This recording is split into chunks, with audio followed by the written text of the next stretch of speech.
aspirants, I welcome you all to daily newspaper analysis of Shankar IAS Academy. Today's date is 5th of February 2025. Displayed here are the list of articles that we are going to discuss today. In this first article, we'll be discussing in detail about what is cyber crime and what are all the types of it and how it is regulated in our country. And in the second article, we'll be discussing about India and European Union's free trade agreement. And in the third article, we'll be discussing about governor, what is the constitutional position of him, what are all the powers that has been exercised by the governor.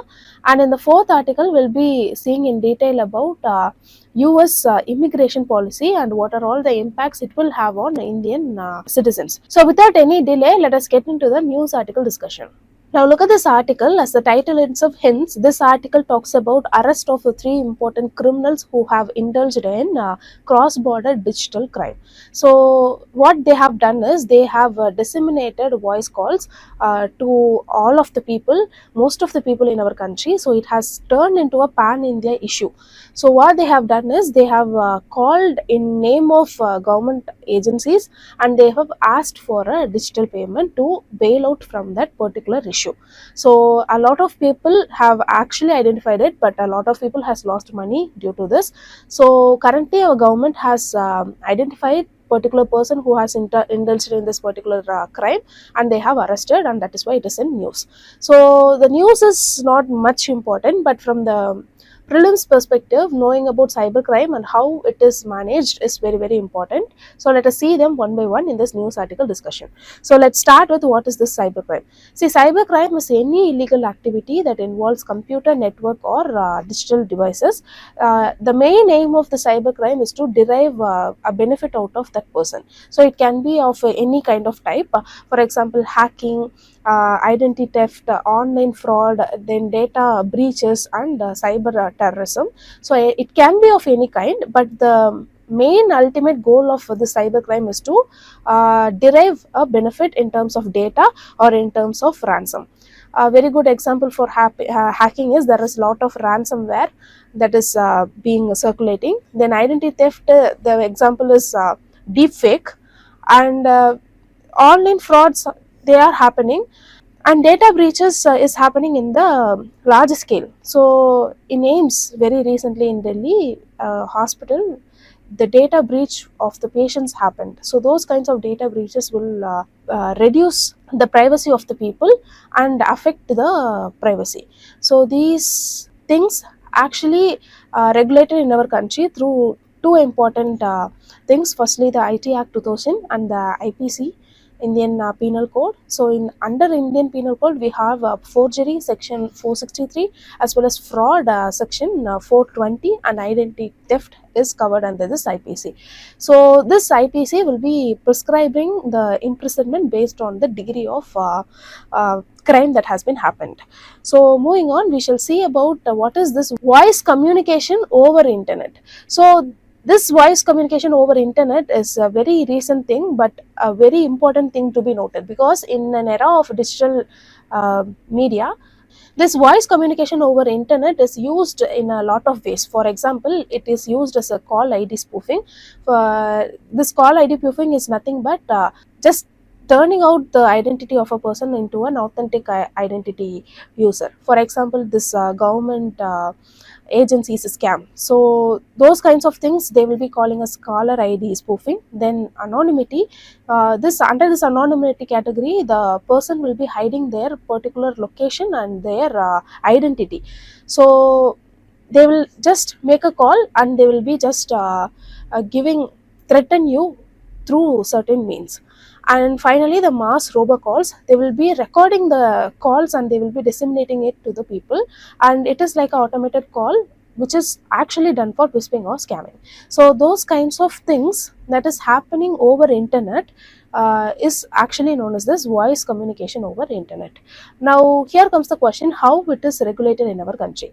See, very recently our union government has launched this Bharat poll. This Bharat poll is very important. It can be even asked in our preliminary question, so make a note of it.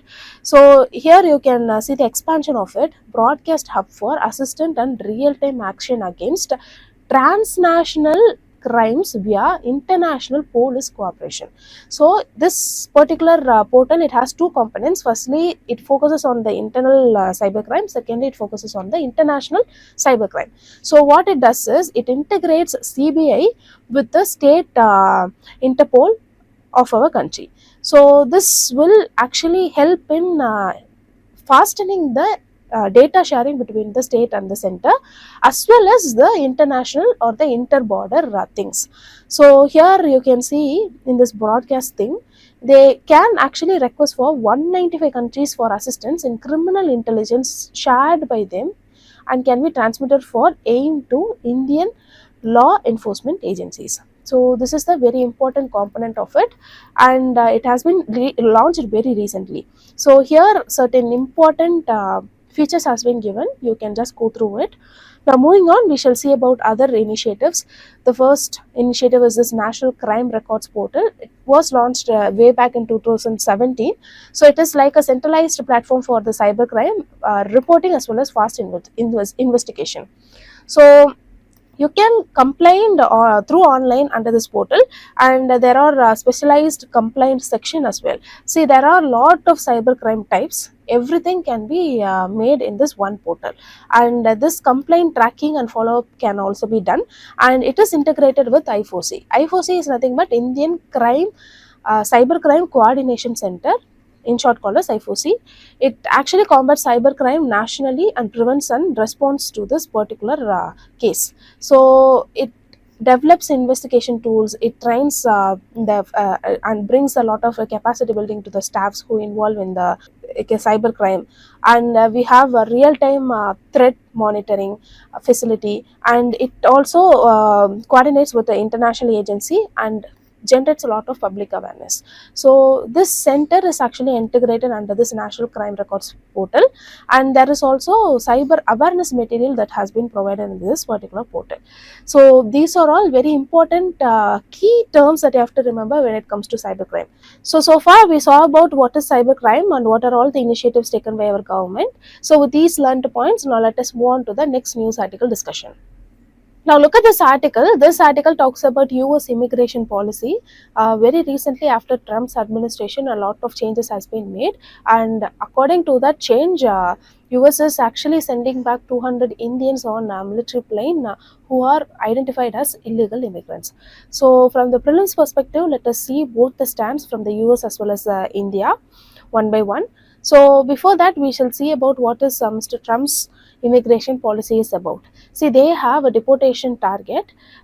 They have a target of 1 million undocumented immigrant annually. So annually they have to they have to repeat pandra. So annually they have to deport 1 million of illegal immigrants from their country, which means 2,750 persons daily. So this immigration policy will have a different impact on different set of population, and currently India has actually agreed to accept the citizens who has been deported from US. So let us see what is the concern of India when it comes to this immigration policy. See, India focuses a lot on H1B visa. See, visa is nothing but an official document that is issued by a government, under which you will be given permit to live in a country for a certain duration of time. So this visa can differ based on the type of job or type of purpose it serves.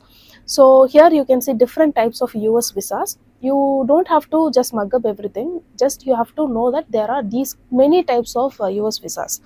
So these are just non-immigrant visas. Non-immigrant in the term means they are not going to be permanent resident in that particular region. There is another type of visa which is immigrant visa.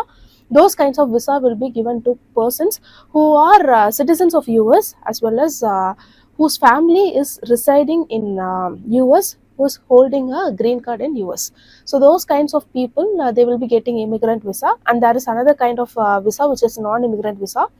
These are like temporary visas. So it depends on traveling to US for education, traveling to US for tourism, and a lot of things.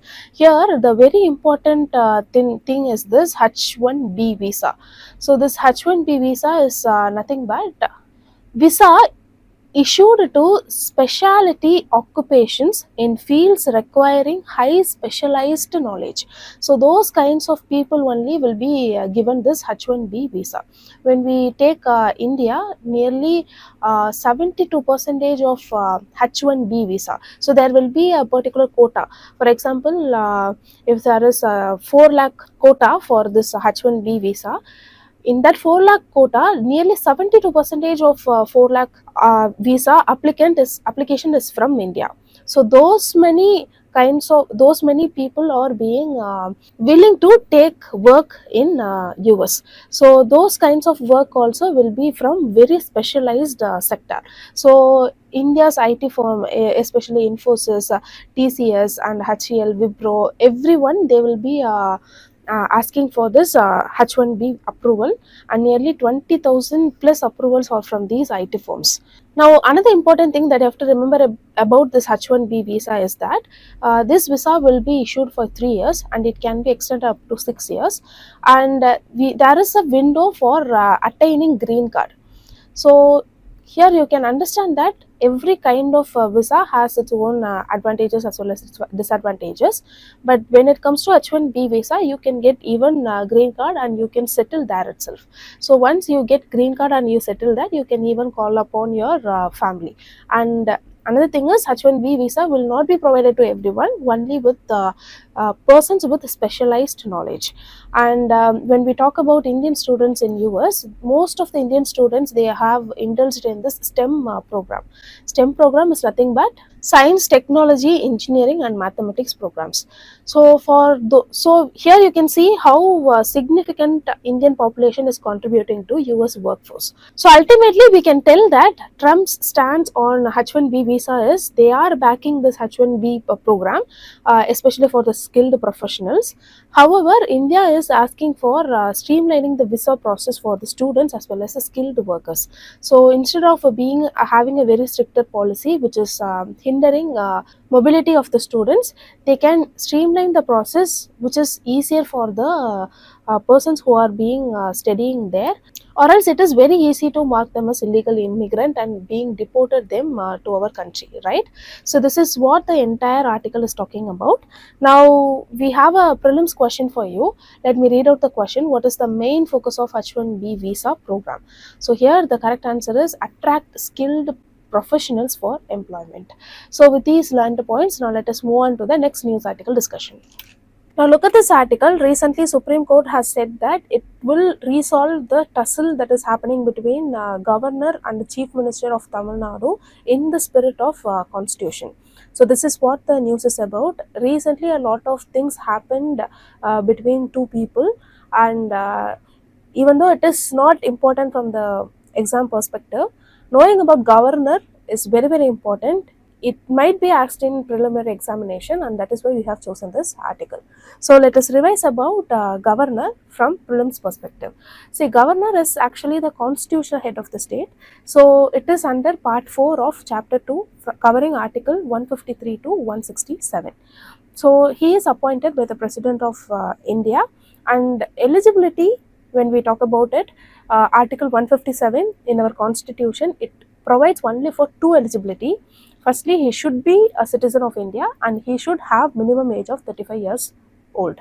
Except these two criteria, any other criteria is not at all mentioned in the constitution, remember. So this article 158, it provides for certain conditions that has to be complied by the person who has been appointed as governor.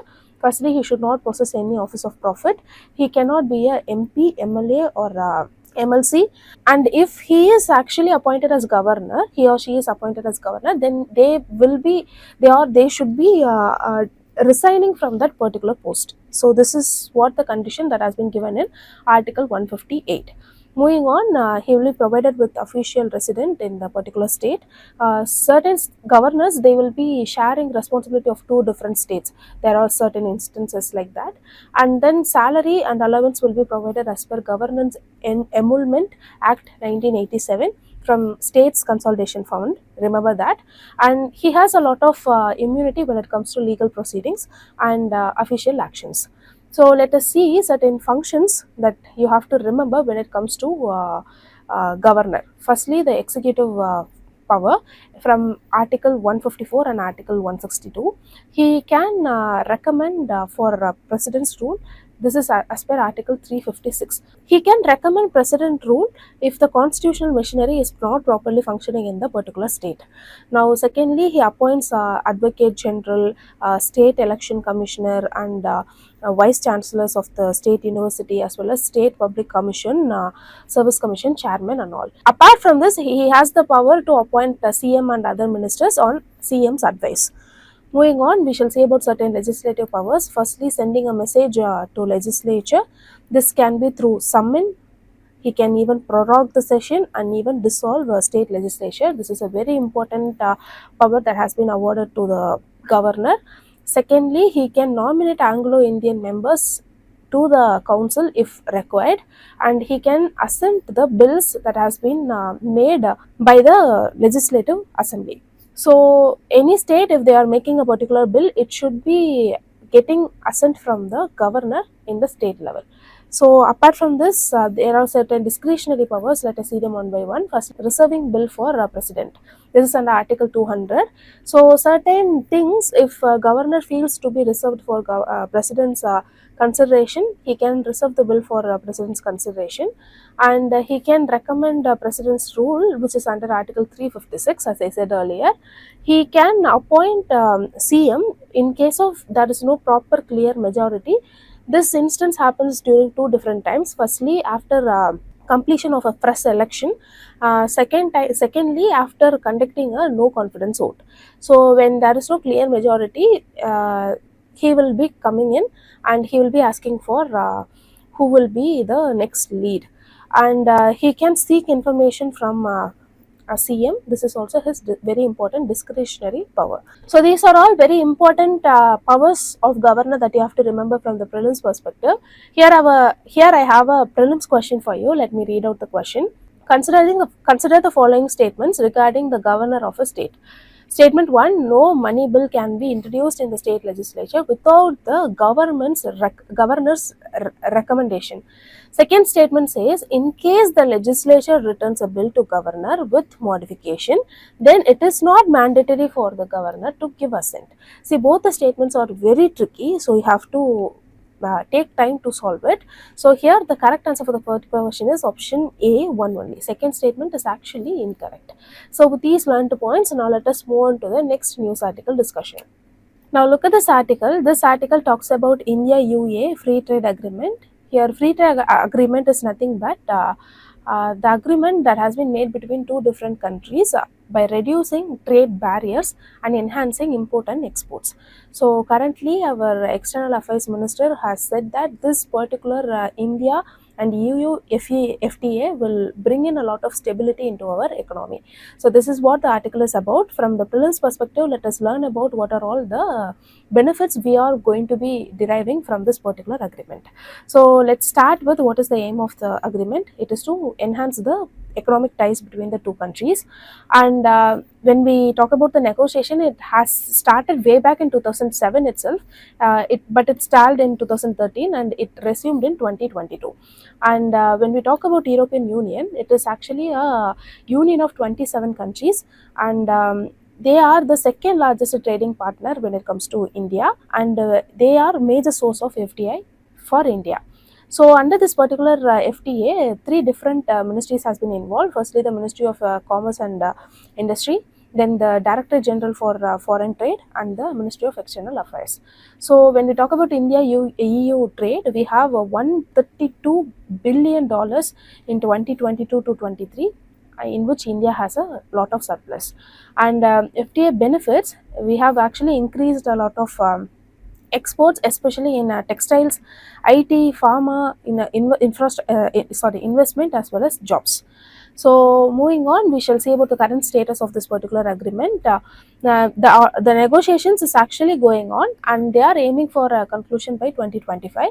And parallel talks has been going on between the two different countries. So here certain things major export things as well as the major import things has been highlighted. Even this can be asked in preliminary question, that is why we have highlighted it. You can make a note of it.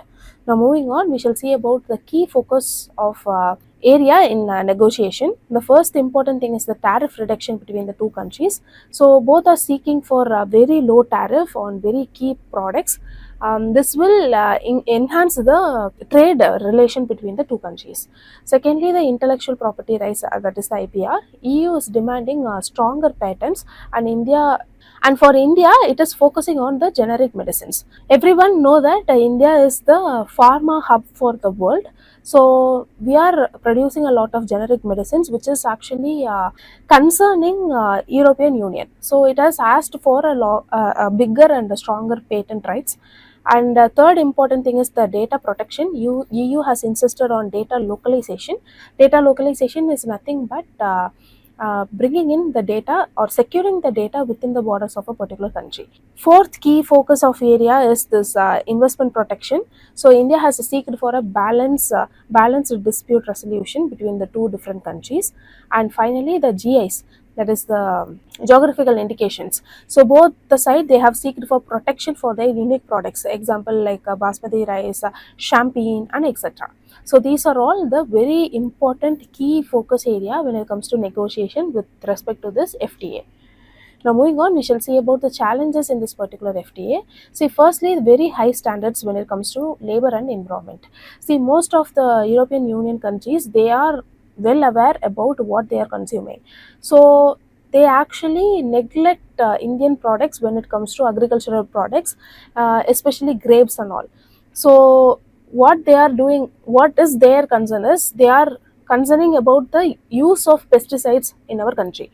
So they think Indian products are not as much as good because it has a lot of pesticide control in it. And for that also, Indian government is actually taking a lot of steps. For example, if FSSAI is bringing in a lot of awareness in that particular sector.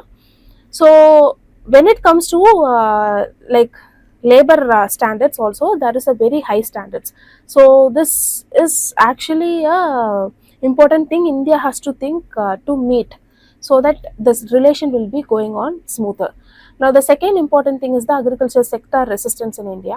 A lot of agriculture sector they are actually opposing this FTA, because with a reduced trade barrier, a lot of foreign products will be circulating in the domestic market, which will impact our actual domestic agriculture sector workers.